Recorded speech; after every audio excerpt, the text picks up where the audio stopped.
Harry Potter et les méthodes de la rationalité, chapitre 112. Échec, partie 2. Au moment même où il leva son arme, Harry sut qu'il commettait une erreur. Son cerveau antérieur le vit, essaya d'arrêter sa main, mais l'écœurante certitude ne parvint pas à se propager assez vite pour empêcher son doigt d'appuyer sur la détente. L'écho des tirs résonna dans le cimetière. Une fraction de seconde avant qu'il ne presse la détente, Voldemort avait baissé sa baguette et un large mur de terre s'était levé entre eux. Il intercepta les 3 balles.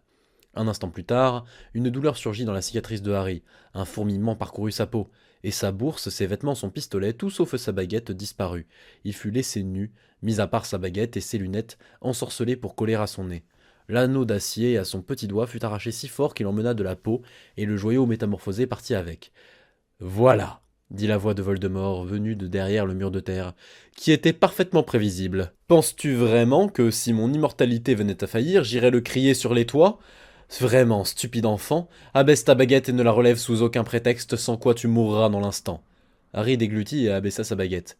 Je vous aurais déçu, dit Harry d'une voix plus fluette qu'à l'accoutumée. Je veux dire, si j'avais raté une opportunité pareille.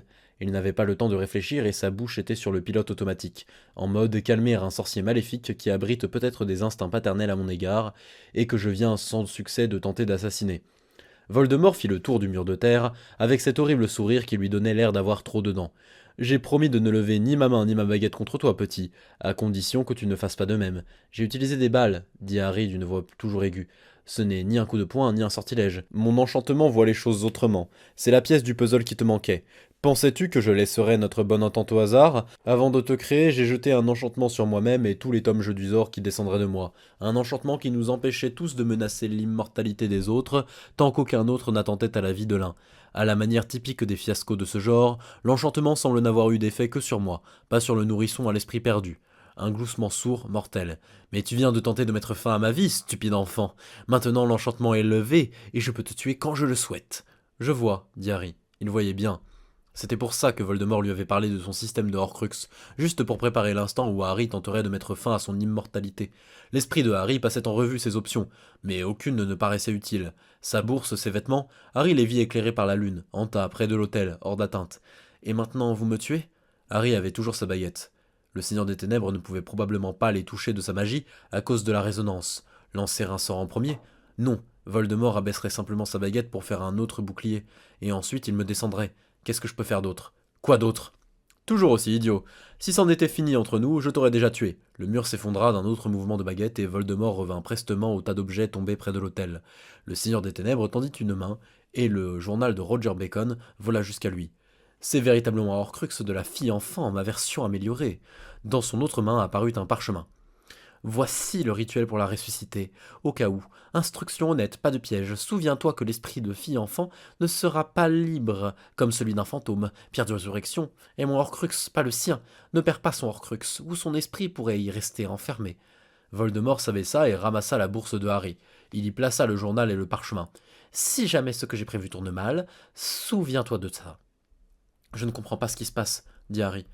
Il n'y avait plus rien à faire. Expliquez-moi, s'il vous plaît. Le Seigneur des Ténèbres regardait maintenant Harry avec un air sévère. Quand fille enfant est morte, j'étais en compagnie de la voyante de l'école, et j'ai entendu une prophétie disant que tu deviendrais une force destructrice. Tu deviendrais menace, défiant l'imagination pire que l'apocalypse. C'est pour cela que j'ai fait tant d'efforts pour annuler mon meurtre de la fille enfant et qu'elle reste en vie.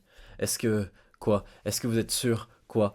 Je n'ose pas te donner les détails. Prophétie à mon sujet que j'ai entendu m'a poussé à l'accomplir. N'aie pas oublié ce désastre. Voldemort s'éloigna un peu plus de Harry, ses yeux rouges et fendus fixés sur le survivant, son pistolet fermement en main. Tout ceci, tout ce que j'ai, c'est pour briser ce destin à tous les points d'intervention possibles. Si quelque malheur m'empêche de faire ce qui va suivre, alors, enfant imbécile, destructeur annoncé, alors tu devras te tuer pour sauver fille-enfant. Sinon, tout ce à quoi tu prétends accorder valeur mourra par ta main. La voix de Harry grimpa d'un octave. Une autre octave. Je ne ferai vraiment, vraiment pas ça. Sérieusement. Silence, idiot. Reste muet tant que je ne t'autorise pas à parler. Garde ta baguette baissée, ne la lève pas sans qu'on te l'ait dit. Sinon tu mourras instantanément. Et remarque bien que j'ai dit cela en fourche-langue. Voldemort plongea à nouveau sa main dans l'autel. Pendant une seconde, l'esprit de Harry ne put appréhender ce qu'il voyait, puis il comprit que Voldemort tenait un autre bras humain, coupé près de l'épaule. Il semblait trop fin, ce bras. Le Seigneur des Ténèbres appuya sa baguette contre la chair du coude du bras, et les doigts se tordirent comme s'il prenait vie. Sous faible lueur nocturne, Harry vit une marque noire apparaître sur la chair, juste au-dessus du coude. Quelques secondes plus tard, la première silhouette encapuchonnée apparut dans le cimetière, accompagnée d'un bruit de transplanage. Quelques instants plus tard, un autre bruit, puis encore un autre. Les silhouettes encapuchonnées portaient des masques de crânes argentés, et la lumière de la lune fuyait à leurs robes. Maître s'écria l'une des robes noires, le troisième à apparaître. Derrière le masque de crâne, la voix était d'un étrange timbre. Maître, cela faisait si longtemps. Nous avions perdu espoir. Silence cria la voix flûtée du Seigneur des Ténèbres. Toute trace du professeur Quirrell avait quitté la silhouette trop grande. Orientez vos baguettes vers le survivant et surveillez-le. Ne vous laissez distraire par rien. Étourdissez-le s'il bouge ou s'il se met à parler. D'autres transplanages, entre les tombes, derrière un arbre, dans tous les recoins sombres, d'autres robes noires arrivaient, toutes encapuchonnées et masquées. Certaines poussèrent des exclamations de joie, forcées pour beaucoup. D'autres s'avançaient, faisaient mine de cueillir leur maître. Voldemort leur donna à tous le même ordre, sauf à ceux qui devaient lui lancer Crucio s'il bougeait, à ceux qui devaient se jeter sur lui s'il bougeait, à ceux qui devraient lui lancer des sortilèges et malédictions diverses, et à ceux qui devraient annuler sa magie. Harry compta 37 apparitions avant que les robes noires et les masques de crâne semblent cesser d'arriver. Ils avaient tous leurs baguettes pointées vers Harry, alignées en demi-cercle face à lui, de façon à ne pas se gêner. Harry garda sa baguette baissée, puisqu'on lui avait dit qu'il mourrait en la levant.